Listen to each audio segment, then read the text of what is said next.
Okay, for this section we're going to be looking at the eye and the cheekbone area. I'm going to be using a drawing pencil, which is a non-soluble colour pencil, and just two colours with the Graphitin, which I'll probably do in the middle of this somewhere. So what I'm going to do, I'm just going to work through exactly the same way as I would have produced this as the original piece and the building up of the colours.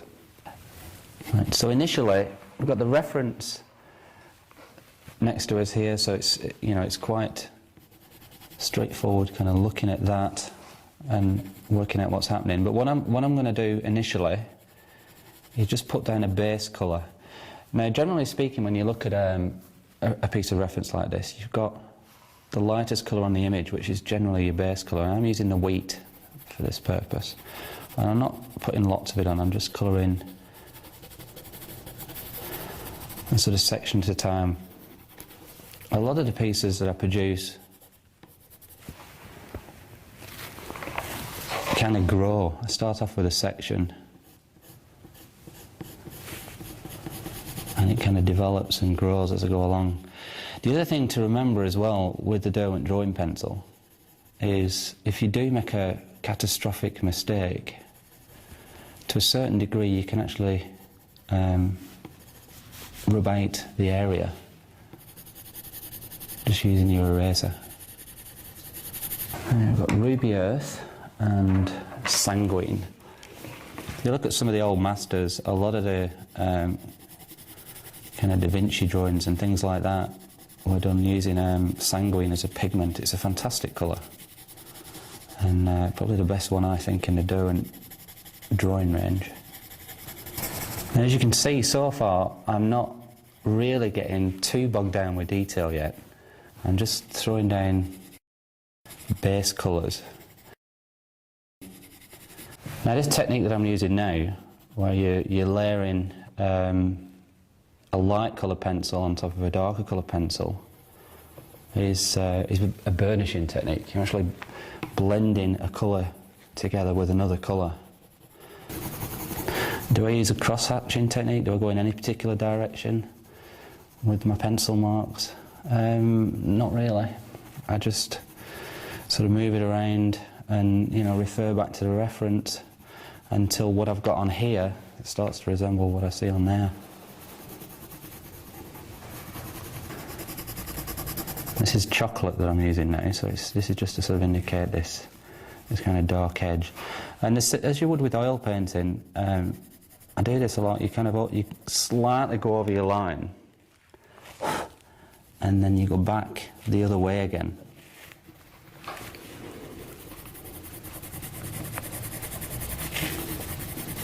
So you don't have a definite edge really. You just kind of. Now what's happening here, which happened on the original, which, I mean, this is the second time round for me, but on the original image I started to get these little interesting areas of colour coming up, which look like broken capillaries. When you look at somebody that's, not disrespect to this lady, but at this kind of age, you've got broken capillaries and things in the face. How do you draw something like that? Well, you don't. The best thing to do is just let the material kind of do its own thing, and if you see something interesting happen like it's happening there, just leave it, you know, just work with it.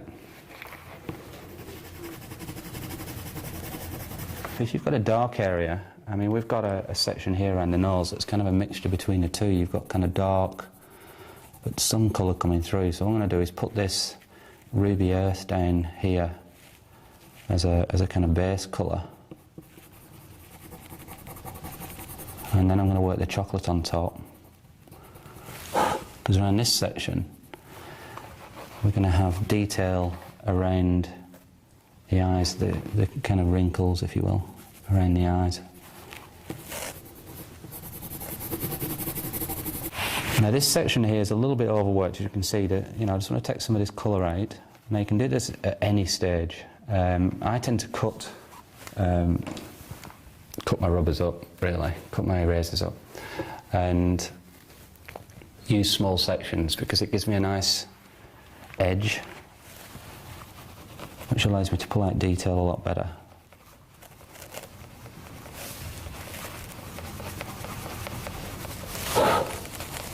going to get this dark around the eyes blocked in, just so I know where I'm going with this area.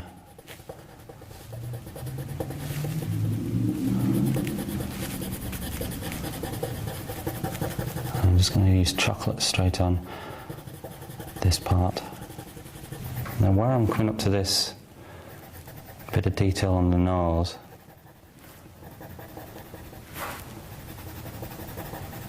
I want the edge to finish with the sanguine, so I'm just going to work this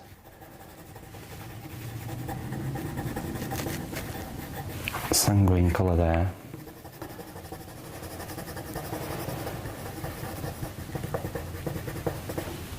Now here you've got the beginnings of a kind of deep wrinkle on the top of the nose. And I start working initially sanguine again, and then the chocolate around that.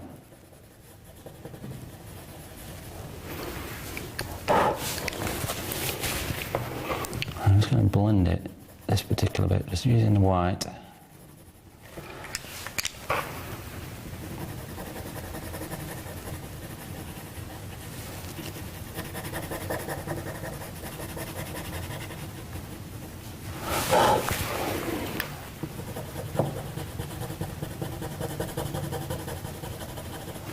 So we're starting to get some of the structure around the eye now.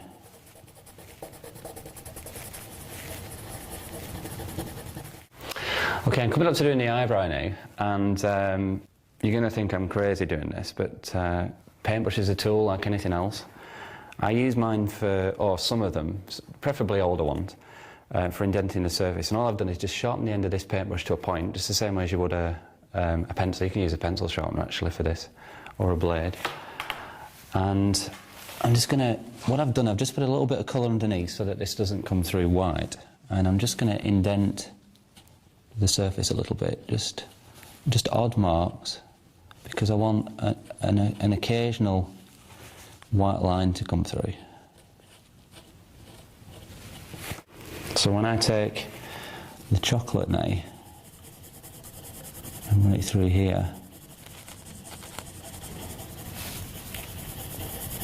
you should be able to see on here the beginnings of little bits of eyebrow coming through, which, you know, if you'd have tried to draw that in terms of a bit of detail, it would be an absolute nightmare. And if you tried to put that in afterwards, it would be quite difficult as well, because even though you can layer these colours quite well, it's easier for it to just skip over. It works the same kind of way as a brass rubbing, really. You know, it's because you've got a dent in the surface, it just won't go into that part. And if for some reason you make a mark where, you know, you don't want that texture technique to come through, you can, using the point of your pencil, just colour it out so you don't see it. Mars Violet, Sanguine and Chocolate I'm using here at the moment.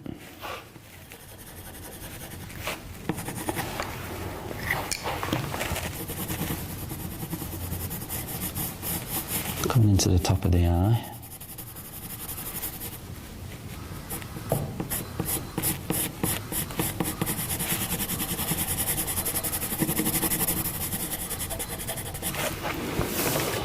And I've not done this yet, but I do sort of, it depends how I feel, but you can move colours around, you know, just using your finger sometimes. If you've got something that's, you know, you just want to sort of pull a bit of colour across, you should try that. It's, or a blending tool of some description.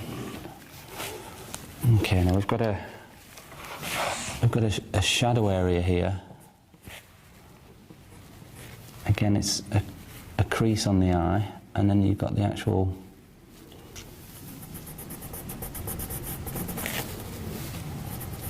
inside of the eye again, here.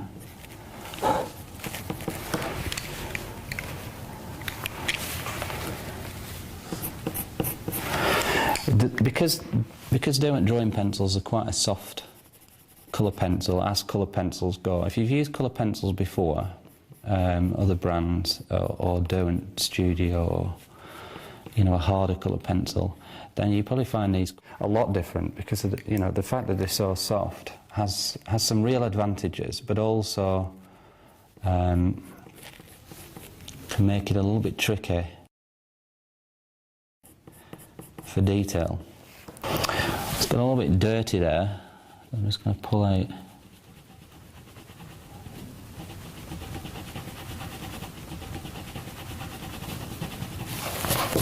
some of that colour. And I'm using the bit of yellow ochre now in this section.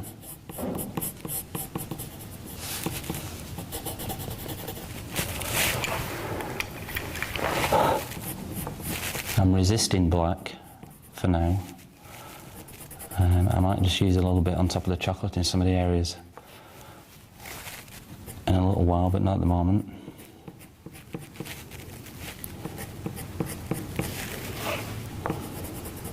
I just want to enclose this area. On the reference material you can see this area is quite dark, so I'm just going to take this chocolate and the Mars Violet.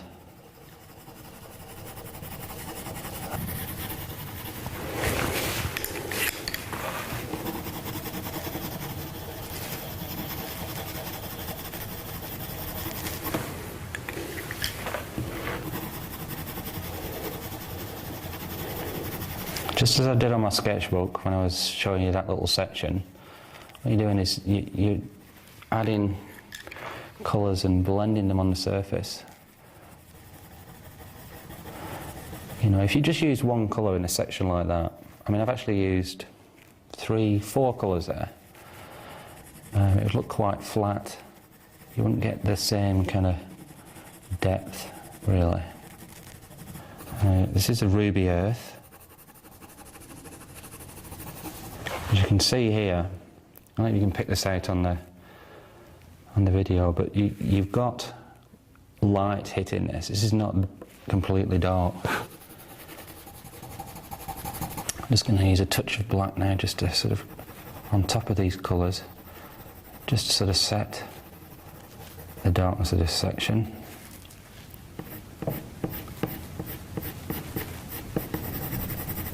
You've got the creases coming in now, the side of the face, and there's actually, looks like a mole or something on the face here, which I thought was really interesting on the original reference material, so I'm going to keep with that.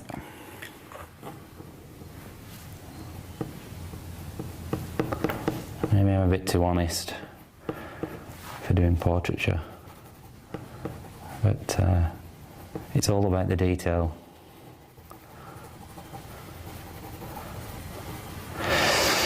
Now, an area like that, you know, you could try drawing it, but I think it's easier just to sort of, you know, throw colour in and start just playing around. What I'm doing here is just actually making drawn marks. So, you know, where you've got a crease going sort of that way, and then you've got little creases going the opposite way on the face, I'm just literally drawing them in. Now, because I've put a base coat down of wheat with a touch of Mars Violet on top, and then I blended it back into itself again with more wheat, when I actually work on here with detail, it just sort of sits nice and fine. And then what I'm going to do here, I'll just show you a technique. I accidentally came across this particular technique when I was creating the original. I just kind of scribbled as I'm doing here. And then I'm going to use the white actually for this section.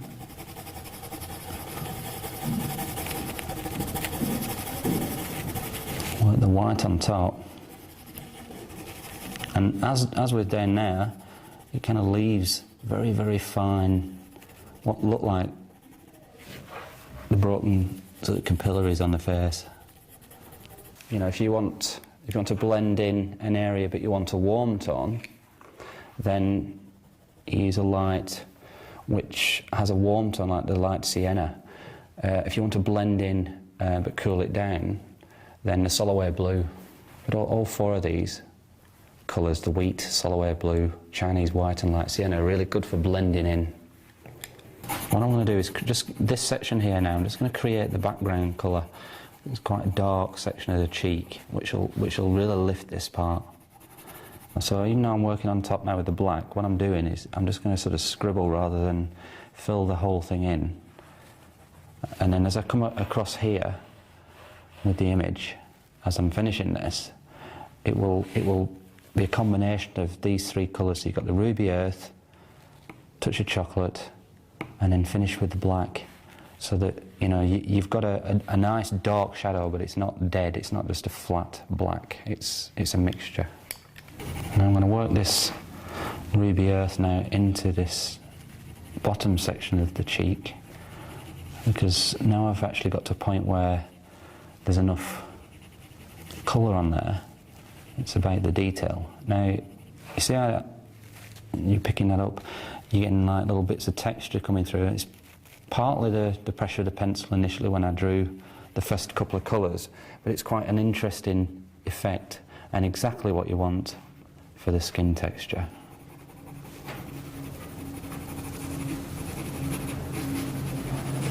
This section here is a little bit too dark, but again, just using your eraser, you can, nice sharp edge, you can go in there and just pull out some of that colour. I really like lifting out with an eraser because it creates effects in itself. You know, it can. I'm trying to find the right colour here now. So we've got. I just want to touch a sanguine. That's it. That's the one. And then I just want to get rid of that hard edge. There. And then just ever so slightly, just finish that little bit with a bit of white. Okay, now we're going to look at the eye section of the image, and what I'm going to do is use Graphic for the coloured section of the image, because what I want to happen here, I want the eye to look as if it's a different surface texture to the skin. By using a soluble material for the colour of the eye, I think it will just distinguish it slightly. Now with the Graphic pencil, the easiest way to use them, I've got the meadow green and the autumn brown. The reason I've used the meadow green and autumn brown is just so there's a bit more contrast in terms of the colours that I'm using on the eye. Everything on the face is kind of sepia tone, so if I just use the autumn brown in here, it would just kind of blend in with everything else. So just by adding a touch of green, because if you look at somebody's eye anyway, there's lots of colours in there. And what I'm doing here basically is just using a wet brush straight into the colours that you can see here, and you could do one or two things. You can either lift it and put it into a palette, or work straight onto the piece. So a combination of the two. It's only a small area, so really I just want them to sort of bleed together on the surface.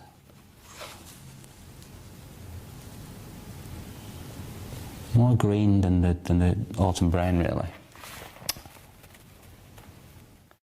While that's drying, I'm going to continue with the detail around the eye.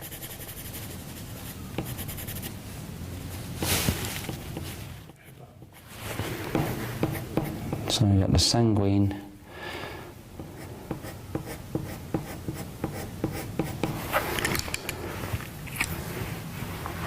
and Mars violet again.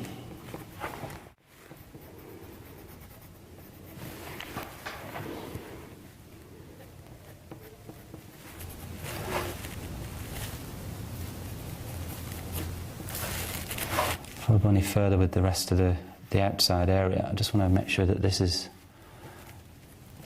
right. So I'm going to start off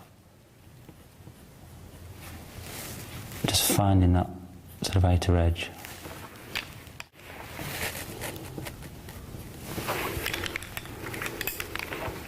Okay.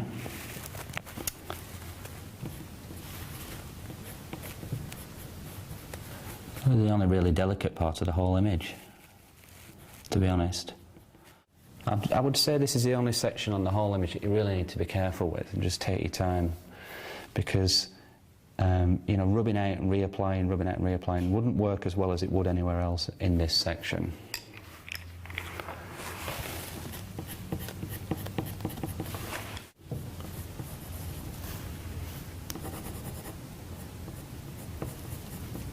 Kind of feeling my way across this section because I'm not 100% sure how I want this bit to finish. It's not going to be identical to what's going on the original reference. In fact, here, if you look, is a touch of light under the eyebrow, which I've missed. And I just want to warm that up a little bit. So what I'm going to do is put a touch of yellow ochre down as a base colour, a section that I've just rubbed out, and then over the top of that with a sanguine. I'm going to get really aggressive now with this white. I'll really press on some of these areas.